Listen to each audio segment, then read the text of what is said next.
I caught her with my own eyes. Not through messages. Not through rumors. I walked in and saw her, my fiancée, half-dressed, on top of a garbage man in our bed. The same bed we picked out together. I was supposed to marry her in 3 months. What happened next? That's where it really gets dark. It was a Wednesday, around 3 p.m., middle of the week. I left work early because the meeting I had got pushed to Friday. I didn't text her. I thought it would be a sweet surprise. We'd been planning our wedding for months. I figured we could go over the guest list, or maybe just relax, order takeout. Something normal. I still remember holding the flowers I bought. Lilies, her favorite. I was humming some dumb song when I unlocked the door. At first, I didn't think anything was off. Her car was in the driveway. Our dog was sleeping by the door. But then I heard it, the creak of the bed upstairs. I froze. I waited a second. Then I heard her voice. Not talking. Laughing. Something inside me shut off. I walked up the stairs like I was sleepwalking. The door to the bedroom wasn't even closed. Just halfway open. I pushed it the rest of the way with my foot. And there she was. On top of him. A man in an orange city sanitation vest. I recognized him. He's the garbage man who always left our bin sideways. Big guy, rough beard, boots still on. My fiancée was wearing the same robe she wore the night she said yes when I proposed. Only now it was halfway off. She didn't even notice me right away. He did. He looked at me with this dumb, shocked face and didn't say a word. She turned, saw me, and the first thing she did, she laughed. She laughed and said, "Well, guess you got the message." I couldn't move. I couldn't speak. My arms just dropped, and the flowers hit the carpet. "You weren't supposed to come home yet," she said, like I was the one messing up her afternoon. The guy stood up and grabbed his pants without looking at me. She just sat on the edge of the bed, completely unbothered, twirling her hair and grinning. Then she said it. "You really thought I was going to spend the rest of my life with you? You're too easy. Too trusting. I needed a man, not a boy who asks permission to breathe." I felt like I couldn't breathe. She stood up and walked toward me, still half naked, and whispered, "Don't worry, we used your pillow." And then she winked. That was the moment something inside me cracked. But I didn't scream. I didn't punch. I didn't cry. I just turned around, walked out, got in my car, and drove. But I wasn't done. I was just getting started. I didn't sleep that night. I sat in the dark, staring at the blank TV screen. I must have replayed it 1,000 times. Her face, her words, the sound of her laugh when I caught her. The worst part? I still wanted to believe it was a mistake. That somehow, she didn't mean it. That maybe if I'd done something different, she wouldn't have done that. Around 9 a.m., my phone buzzed. It was her. A simple message. "We need to talk. Come home." I went. I don't even know why. Maybe part of me hoped she'd cry, say sorry, say it was just a moment of weakness, that it didn't mean anything. But when I walked into the house, she was sitting on the couch like nothing had happened. Legs crossed, coffee in hand, her phone in the other. "You look like you haven't slept," she said, smirking. I stood there, waiting. She didn't even get up. "You wanted to talk," I finally said. She shrugged. "You really think I owe you some dramatic apology or something?" I didn't answer. I just stared at her. She rolled her eyes. "Look, what you saw yesterday. That wasn't some accident. I wanted you to see. I've been bored, okay? Bored out of my mind." I asked her why she didn't just break up with me. Why lead me on for months?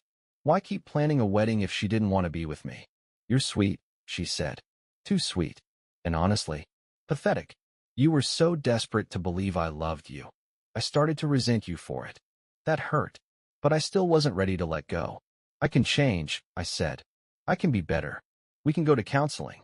I just don't want to lose you." She laughed in my face. I'll never forget the way she looked at me in that moment. Like I was beneath her. Like I was some dog that followed her around begging for scraps. "You really think this is about you?" she said. "No. I outgrew you. You're not a man. You're background noise." And yesterday, I finally turned the volume off. I felt a lump in my throat. My hands were shaking. And she noticed.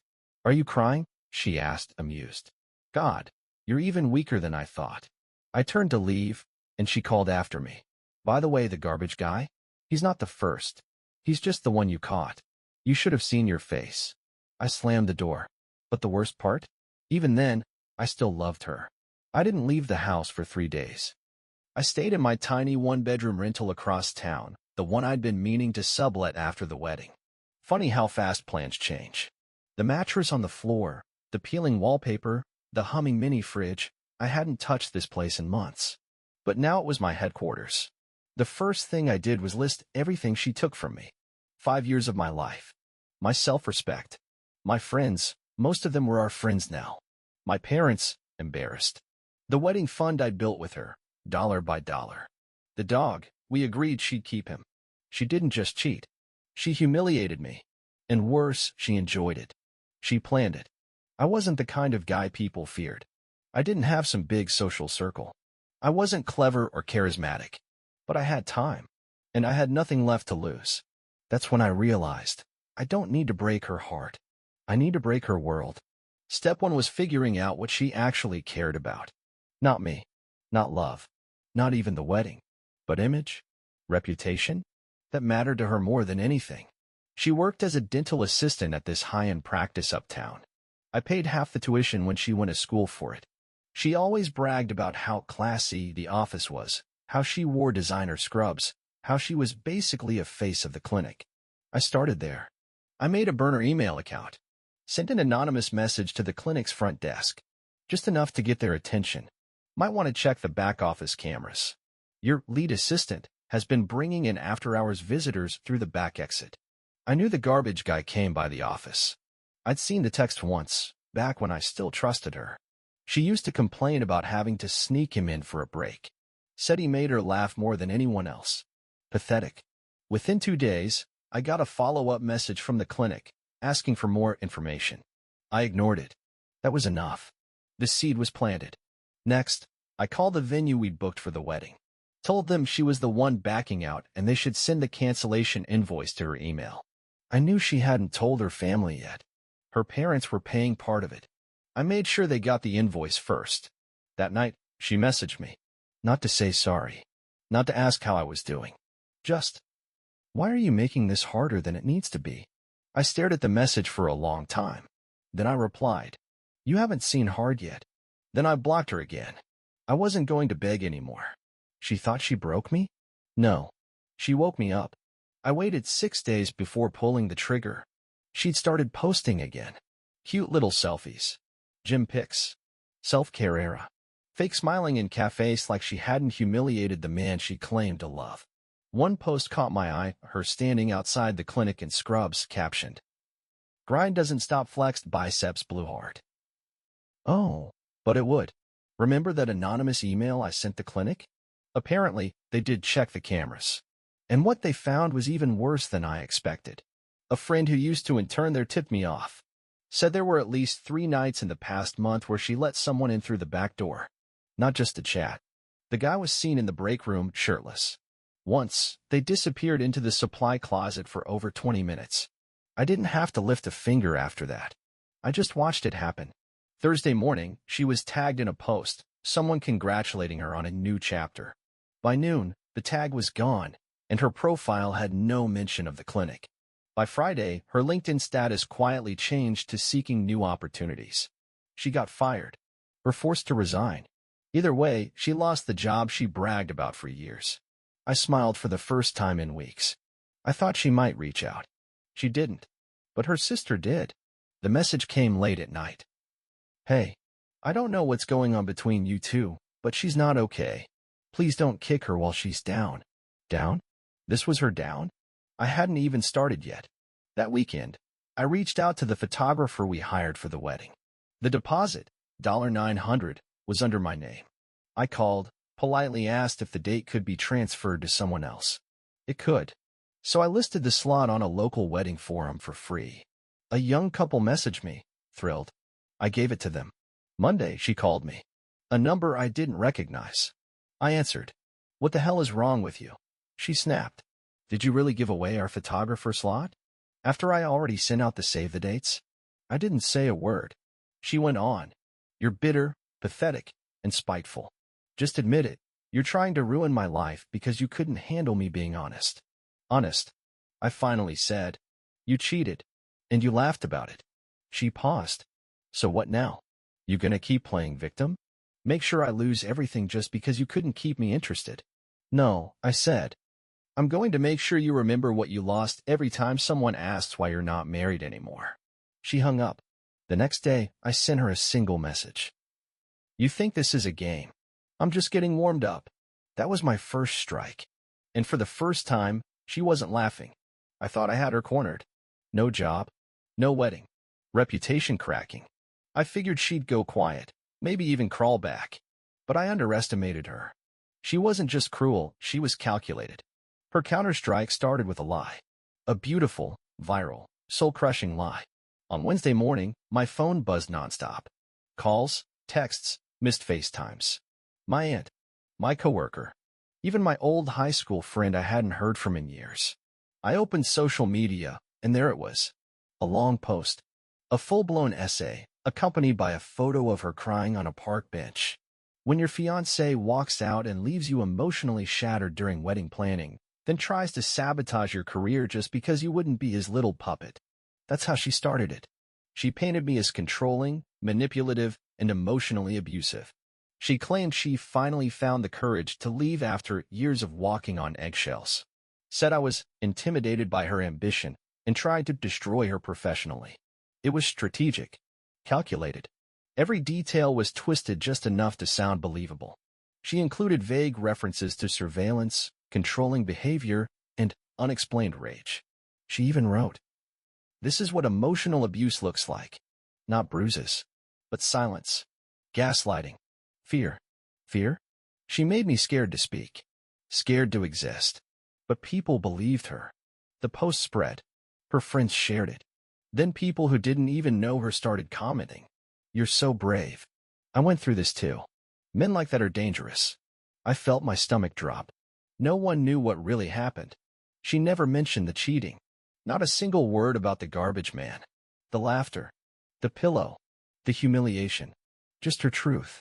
And I couldn't fight it. Because if I responded publicly, it would make me look guilty. Defensive. Petty. Worse, like the manipulative guy she described. She had me. The next day, I found out one of my freelance contracts was being reevaluated. A client had seen her post. They didn't accuse me of anything, just said they were pausing to reassess their partnerships. That was income. Gone. My landlord called too. Said there was a disturbance report filed by a neighbor. She told them I'd been shouting threats through the walls. Said she was scared for her safety. The same neighbor who once complimented our flower pots now stared at me like I was dangerous. I was losing. And I knew it. I sat in that empty apartment, realizing something I hadn't admitted before. She wasn't just trying to win. She was trying to erase me. I had two options, disappear quietly or outmaneuver her. And this time, I couldn't afford another mistake. After her post went viral, I went dark. I didn't respond. Didn't comment. Didn't call her out. That's what she wanted, attention, chaos, more people to play the victim for. I gave her silence. But I was working behind that silence. Because there's one thing I knew better than her. Paper trails. She thought she buried me with feelings and followers. But facts don't disappear. And she left a lot of them. I started with the apartment. The one she lived in alone now. I called the leasing office, calmly explained that my name was still on the lease, and I'd like to be removed due to domestic conflict. They froze. Started asking questions. By law, they were required to document any claims of abuse tied to a tenant file. So I told them the truth. I found my fiancée cheating. She laughed in my face, and now she's trying to smear me with false accusations. If I'm still financially liable for that lease, I need documentation of everything she's reported. They hesitated, then agreed to send me a copy of the complaint she filed. And guess what? There was no complaint, no official statement, no signature. Just an email from a burner address saying she felt unsafe. No proof. No incident report. Nothing. I saved it. Next, finances.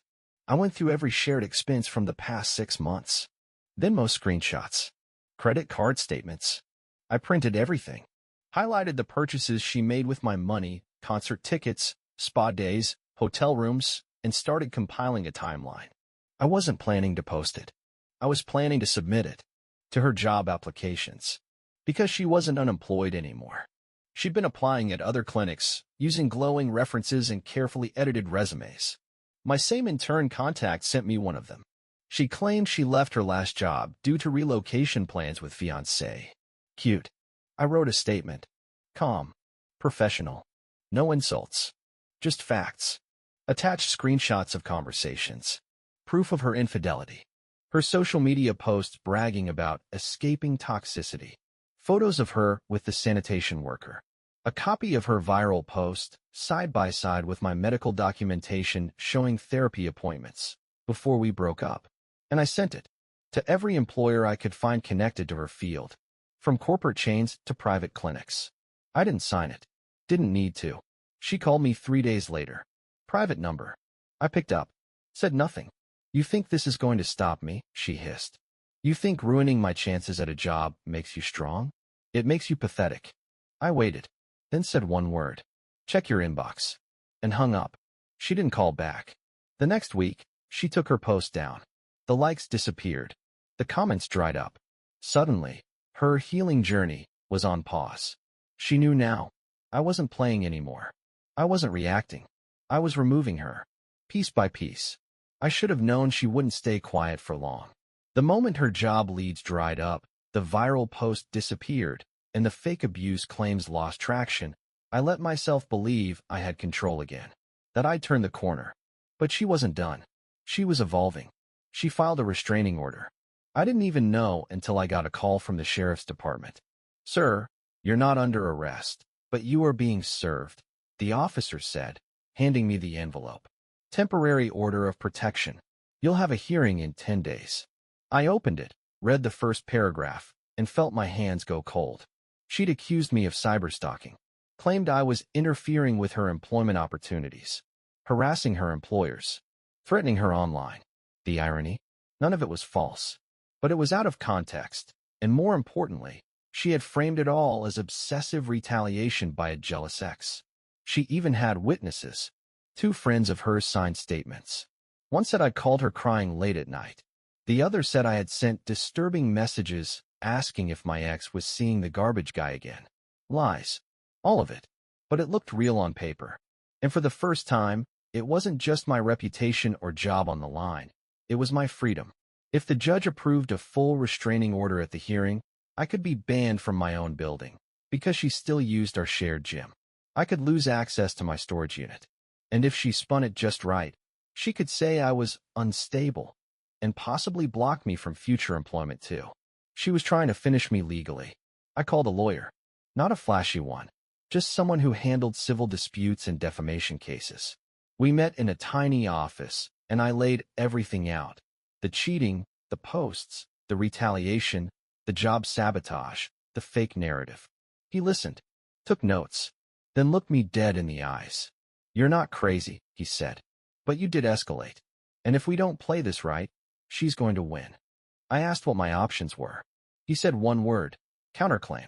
He had me compile every receipt, every chat, every photo of her and the guy in our bed. He said, you're not suing for money. You're suing for narrative. We had to prove I wasn't unstable. I was retaliating with reason. But until the court date, I had to stay quiet. No emails, no texts, no posts, no contact, nothing. And that was the hardest part. Because she didn't go quiet. She started going live. TikToks, Reels, Storytime videos. All vague enough to avoid legal trouble, but clear enough that anyone who knew us could tell who she was talking about. In one video, she said, never trust a man who only finds his voice after you leave him. In another, sometimes the trash takes itself out, then comes back with a lawyer. Each one got hundreds of shares. People loved her, believed her, sympathized with her, and I couldn't say a word to defend myself. I was gagged. For 10 straight days, I had to watch her rewrite our story while pretending to be silent by choice. But I wasn't beaten. I was waiting. Because when that hearing came, I wasn't showing up broken. I was showing up ready to flip the table. The courthouse smelled like old paper and cold coffee. I sat in that wooden bench, tie half straight, hands clenched between my knees. She walked in 5 minutes late, wearing soft beige, no makeup, glasses, like someone's nervous librarian. Not the same woman who called me too weak to love. She saw me and smiled. I swear smiled. Her lawyer was younger than I expected. One of those online justice types. He kept his voice low and his tone condescending, like he'd already decided the hearing was just a formality. After all, the narrative was already public. She was the victim. Then the judge walked in. We all stood. When it began, her lawyer wasted no time. He told the judge I was unstable, fixated, obsessed with controlling the narrative. He showed printouts of her viral post. Said she removed it only to de-escalate. Then came the emails. Not from me, but from burner accounts I'd used. Her lawyer read them aloud. One of them said, "You destroyed me. Now I'm going to destroy your life." The judge looked at me. I felt my stomach twist. My lawyer put a hand on my arm and stood. He didn't deny the emails. He explained them. "Your Honor," he began. The respondent has never denied that he was emotionally devastated after discovering his fiancée in bed with another man. But the petitioner has deliberately weaponized half-truths while omitting the core context of this situation. He handed the judge a binder, neatly labeled. Inside, everything. Photos of her and the sanitation worker, timestamps included. Screenshots of her mocking texts. Her bragging on social media. The receipt showing she was the one who ordered that man into our home. And then, the messages from employers I contacted. Not threats, just disclosures. None contained profanity. None violated confidentiality. All sent after her public smear campaign. My lawyer closed with this. "Your Honor, this isn't harassment. It's reputation self-defense. And we'd like to submit a counterclaim for defamation and malicious interference with professional opportunities." Her face changed. Her lawyer froze. The judge flipped through the binder for what felt like hours. Finally, he spoke. "I'm not ruling on the counterclaim today. But based on this material, I'm denying the restraining order." Silence. He looked at her. "Miss, I strongly suggest you suspend your social media activity for the time being. You've done enough damage." Then to me, "You're free to go, but tread carefully." We walked out of the courtroom, and I felt something I hadn't felt in weeks. Balance. Not revenge. Not triumph. Just balance. She tried to bury me under fiction. I dug out using facts. When we hit the parking lot, she followed me. "Why couldn't you just let it go?" she hissed. "You think this makes you strong? You're pathetic." I didn't say a word. Just looked at her, really looked. She wasn't calm anymore. She wasn't smirking. Her voice shook. And in that moment, I knew something. She wasn't ahead anymore. She was scared, because I still had one more move left. And she didn't know what it was. The court ruling didn't stop her. It slowed her down, but it didn't end the war. 3 days after the hearing, she posted a video. Nothing direct. Just a soft piano track, dim lighting, and her looking into the camera, eyes red, voice trembling. "Healing from narcissistic abuse is never linear," she said. "Sometimes the ones who hurt us most are the ones we once trusted the deepest." That was it. No names. No accusations. But everyone knew. The comments poured in. "You're so strong. I know what you've been through. I wish I had left sooner too." I wanted to scream. I wanted to stand up and show everyone the proof. Show them the videos, the receipts, the truth. But I didn't. Because legally, I couldn't. The judge's words echoed in my head. "Tread carefully." She knew that too. So she made every move just small enough to be protected, but loud enough to keep the lie alive. And then came her final strike. A week later, I received a letter from HR at a company I'd applied to, my dream job, something I'd worked toward for 2 years. "We regret to inform you that, due to concerns raised during our routine background review, we will not be moving forward with your application." No explanation. Just rejection. I called the HR contact. She was polite, measured. "I can't say much," she said. "But an anonymous party submitted material referencing your involvement in an ongoing harassment situation. It was enough to raise internal red flags." I hung up. My chest felt hollow. She had poisoned me, professionally. And now, it was working. She didn't just take away the wedding. She didn't just mock me, ruin me, lie about me. She erased my credibility. I spent that night in silence. No music. No calls. Just me, on the floor of my empty apartment, staring at the ceiling. She had won. and the world believed her. But then, the next morning, I checked my old email account, one I hadn't opened in weeks. And there it was, a message from a name I didn't recognize. No subject, just one sentence inside. I don't know if this helps, but I think you should see what she's been doing with her other exes too. Attached was a file. Photos, screenshots, dates. She'd done it before, multiple times. The same cycle, same lies, same sob stories. One of the exes? She'd falsely accused him of harassment too. Another? She faked a pregnancy. All of it. Documented. Time-stamped.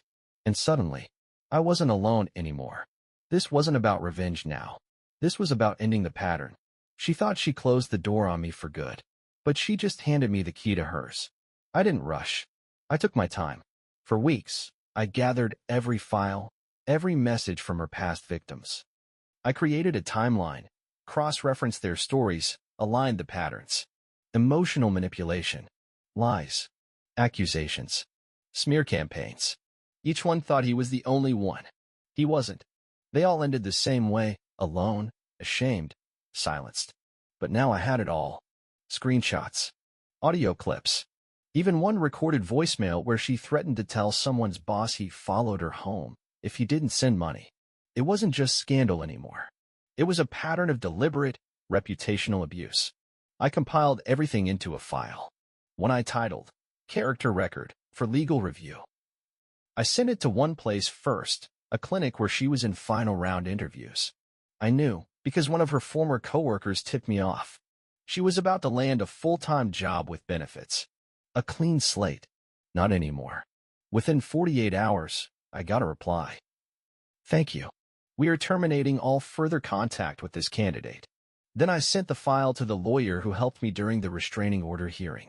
Told him I was considering pressing charges, not to win money, but to document the pattern in court. Create a record. And then, the night before I planned to file, she showed up, outside my apartment. No warning. No call. Just a soft knock around 9 p.m. I opened the door. She looked nothing like before. No lipstick. No filters. Just her. Pale. Shaking. Eyes red, holding a folder in her hands. I heard what you're doing, she said. I know what you have. I didn't answer. She stepped inside, slowly, quietly, and then did something I never imagined. She dropped to her knees. Tears came fast. She wasn't posing this time. She wasn't performing. She broke. Please, she whispered. I can't come back from this. Not this. You can hate me forever, but don't ruin my life. Don't destroy everything. I stared at her. I wanted to scream. I wanted to remind her how I found her. What she said. What she did. But I didn't. She kept sobbing. I don't know why I do this, she said. I ruin things. Good people. You didn't deserve it. None of them did. But please, don't make me disappear. I waited a long time before speaking. Then I walked over, knelt in front of her, and placed the file on the table behind her. I'm not going to press charges, I said. I'm not sending this to your family, or your friends, or your future employers. She looked up, shocked. But I will keep it. And if you ever do this to anyone again, I won't hold back next time. She nodded, crying harder. Then I stood up, opened the door, and held it. You need to leave now. She walked out without another word. And as I shut the door, I felt something I hadn't felt in a long, long time. Peace. I didn't need revenge. I needed the power to walk away with my dignity intact. And now I had it. She lost. Not because I ruined her, but because she had to beg the man she destroyed for mercy. And I gave it. So now, let me ask you. What would you have done in my place?